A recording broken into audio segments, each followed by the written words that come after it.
Bom dia, galera! Bem-vindos ao Loop Matinal dessa terça-feira, dia 4 de abril, com as notícias mais relevantes sobre o mundo da tecnologia. Quem fala aqui é o Marcos Mendes e hoje no seu Loop Matinal do Loop Infinito eu começo fazendo uma correção de uma coisa que eu falei na semana passada, naquela notícia do serviço de transporte da Lyft, que era o Lyft Shuttle. Eu comentei que a Lyft tinha colocado alguns ônibus para rodar em algumas cidades, mas o nosso amigo Marco Gomes comentou comigo ontem que não são ônibus que estão rodando nessas cidades, mas sim carros normais, que fazem as rotas com linhas definidas e ponto de parada e tudo mais, como se eles fossem um sistema de transporte público.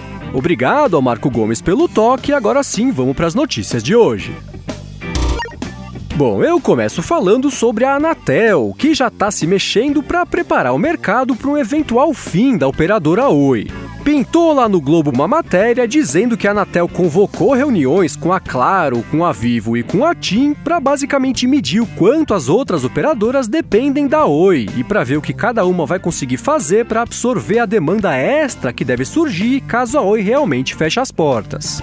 Comentando essas reuniões com o Estadão, o presidente da Anatel disse que não existe motivo para pânico por parte dos clientes da Oi. Ele falou que essas reuniões não passaram de convocações de rotina e disse que mesmo que o governo intervenha no caso da Oi, a rede da operadora vai continuar ativa. Ainda sobre notícias aqui do Brasil, a Uber e a 99 Táxis, que agora é 99, estão se unindo para tentar combater um projeto de lei que deve ser votado hoje e que essencialmente quer acabar com o transporte de passageiros por carros particulares. Simplificando um pouco aqui, o projeto de lei, conhecido como 5587/2016, quer deixar o transporte de passageiros reservado só para os táxis. Isso foi classificado tanto pela Uber quanto pela 99 como um retrocesso e ambas empresas disseram, com razão, que a aprovação dessa lei marcaria o fim da escolha por quem quer se locomover pelas cidades onde elas operam. Caso essa lei imbecil seja aprovada hoje lá na Câmara dos Deputados, ela pode ser votada pelo plenário ainda nessa semana. Vamos ficar de olho nisso aí e qualquer novidade eu trago para vocês. E já que eu tô falando sobre carros, deixa eu comentar rapidinho que a Ford está contratando 400 ex-engenheiros da unidade de soluções móveis da BlackBerry. Esse pessoal vai passar a trabalhar na unidade de desenvolvimento de software da montadora para tentar acelerar a evolução da divisão de carros conectados da Ford. Ontem, a organização que padroniza o segmento de microeletrônicos comentou que a gente deve esperar da próxima geração de memórias RAM que devem ser lançadas na segunda metade do ano que vem. Eles disseram que as memórias DDR5 vão contar com o dobro da velocidade e de performance em comparação com a geração atual, que é a DDR4, o que de quebra vai trazer um ganho importante no consumo de energia por parte desses componentes. Quem sempre escuta o Loop Matinal sabe que a Verizon comprou um pedaço do Yahoo e que o pedaço que a Verizon não comprou vai mudar de nome, vai se chamar Altaba. Pois bem, eis que ontem pintou a informação de que esse pedaço que a Verizon comprou do Yahoo vai ser fundido com a AOL e essa nova empresa vai se chamar Oath, que se soletra OATH e que significa juramento em inglês. Outra informação que pintou, e essa tava na cara, é que a Marissa Mayer vai mesmo deixar a empresa. Ela, que era CEO do Yahoo, vai embora e o CEO da AOL vai atuar como CEO da Oath. E enquanto isso, lá no Twitter, ontem eles anunciaram uma novidade na área de mensagens diretas para contas de empresas e comércios. Por enquanto, ainda no esquema de beta fechado, a novidade permite que essas contas consigam compartilhar uma localização ou então pedir o compartilhamento da geolocalização dos clientes. Com isso, vai dar para uma rede compartilhar com alguém onde fica a loja mais próxima, por exemplo, ou então vai dar para o cliente pedir suporte e mostrar onde exatamente é que ele está dentro da loja para agilizar e facilitar o atendimento. E já que o assunto é rede social, deixa eu comentar que o Facebook estabeleceu uma nova regra para os escritórios de advocacia que eles contratam. A partir de agora, as equipes desses escritórios vão precisar contar com no mínimo 1/3 de mulheres e do que eles definiram como minorias étnicas. Além disso, essas firmas vão precisar comprovar para a rede que elas proporcionam oportunidades de liderança claras e mensuráveis para esses funcionários nos casos relacionados ao Facebook, senão essas firmas vão perder os contratos de representação da empresa. Ontem pintou lá no site Motherboard uma matéria dizendo que um pesquisador de segurança de Israel anunciou a descoberta de 40 vulnerabilidades no sistema operacional Tizen da Samsung. Ele disse que todas essas vulnerabilidades estão ativas nas TVs, relógios e celulares da Samsung que rodam hoje esse sistema operacional, mesmo no caso em que o sistema está totalmente atualizado. Nas palavras do pesquisador, o código do Tizen é o pior que ele já viu até hoje e ele vai mais longe. Ele fala que em todos os lugares onde dá para errar quando o assunto é segurança, eles erraram.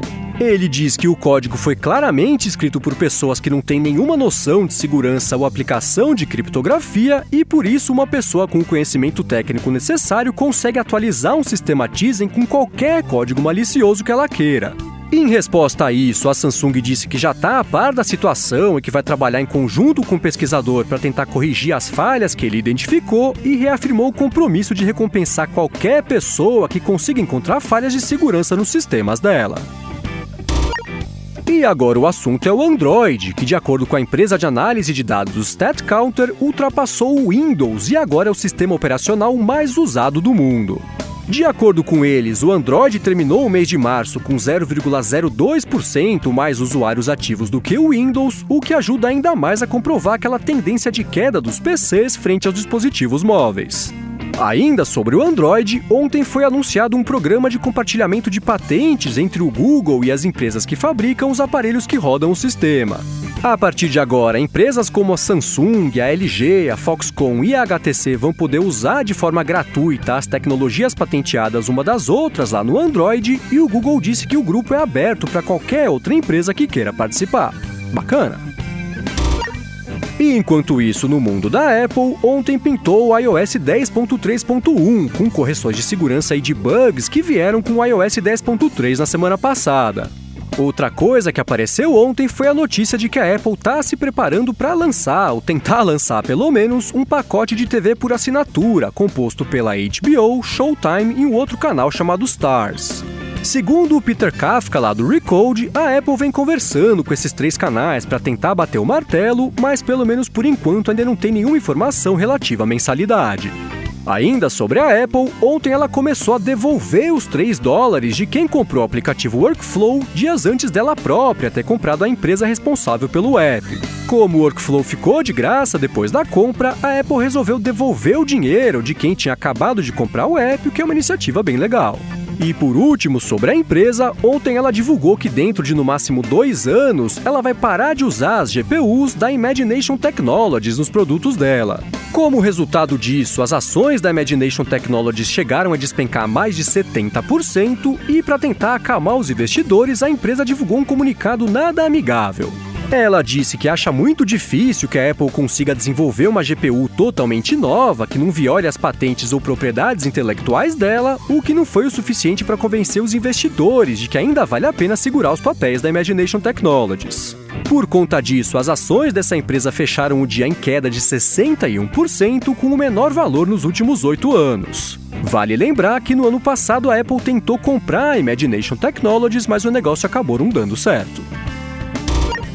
E por último, hoje eu vou dar uma boa notícia para você que usa o app da Netflix no seu computador rodando o Windows 10.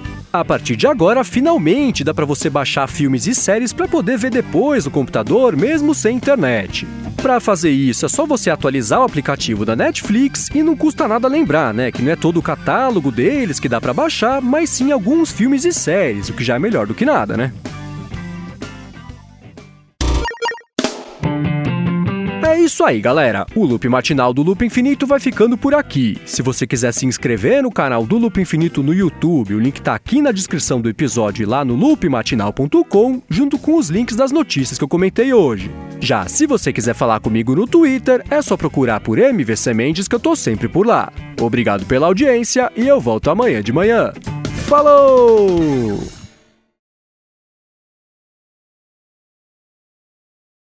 Ainda sobre a Apple, ontem ela começou a devolver os $3 e ambas empresas disseram. Como resultado disso, as ações da Imagination Technologies... Eita!